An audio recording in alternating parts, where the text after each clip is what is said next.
ভাই কেমন আছেন সবাই? আমাদের প্রধানমন্ত্রী মালয়েশিয়া ও চায়না সফর শেষ করে দেশে আসছেন এবং সংসদে কি বলে শুনবেন। আজকে আমি কিছু বলবো না, স্পিকার কি বলে, প্রধানমন্ত্রী কি বলে সব কিছু শুনবেন। আল্লাহর অবস্থা ভাই, আপনারা যারা তাকে নিয়ে ষড়যন্ত্র করতেছেন একটু বন্ধ করেন না ভাই, একটু সুযোগ দেন না ভাই। দেখেন না তিনি কি সাধারণ চলাফেরা করেন ভাই। তিনি ইচ্ছে করলে এখানে মানে হাই লেভেলের পোশাক আশাক অহংকার নিয়ে আসতে পারেন না। তিনি তো প্রধানমন্ত্রী, আপনি আর আমি কি সেম তার মতো? তো না, তো তাকে একটু সময় দেন, তার কথাগুলো শুনেন। ভালো মনে করে থাকলে ভাই আল্লাহর বাস্তে আমার ভিডিওগুলো অনেকে সাপোর্ট করেন। অতীতে অনেক ভাইয়েরা আমার ভিডিওগুলো দেখতেন, কিন্তু এখন খুব একটা দেখতেছেন না, মনে হয় আমার কথাগুলো আপনাদের ভালো লাগতেছে না।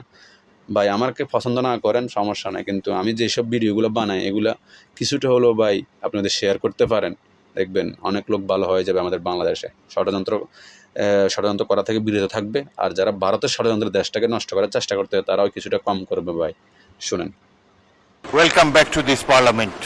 মাননীয় সংসদ নেতা, আপনি সংসদ কক্ষে প্রবেশ করার কিছুক্ষণ আগে এই সংসদের সকল সদস্য, সরকারি দল এবং বিরোধী দল থেকে বক্তব্যের মাধ্যমে একটি প্রস্তাব পাশ করেছে, আপনাকে ধন্যবাদ জানিয়ে।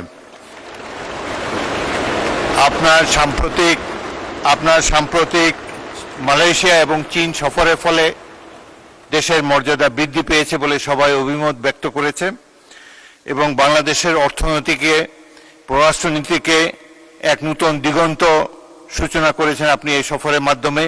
সেজন্য আপনাকে ধন্যবাদ জানাচ্ছি এই সংসদের পক্ষ থেকে। Welcome back to this parliament. আপনি কিছু বলতে চাচ্ছেন? জি, মাননীয় স্পিকার, আমি কিছু কথা বলতে চাচ্ছি। বিসমিল্লাহির রহমানির রহিম। মাননীয় স্পিকার, যে বিষয়ের উপরে আমাকে ধন্যবাদ জানানো হয়েছে এই সংসদের পক্ষ থেকে, তার জন্য আমি আন্তরিকভাবে কৃতজ্ঞ এবং আন্তরিকভাবে সকল সদস্যকে ধন্যবাদ জানাচ্ছি। মাননীয় স্পিকার, এখানে মূল বিষয় এটি হচ্ছে যে বাংলাদেশের মানুষ আমাদেরকে দায়িত্ব দিয়েছে তাদের স্বার্থ দেখার জন্য।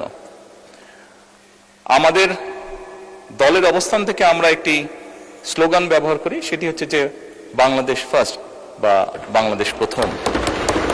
আমি যে কাজটি করার চেষ্টা করেছি মাননীয় স্পিকার, আমি আমার অবস্থান থেকে আমি আমার দেশের মানুষের স্বার্থ নিয়ে কথা বলার এবং সেই স্বার্থ রক্ষা করার চেষ্টা করেছি মাননীয় স্পিকার। এখানে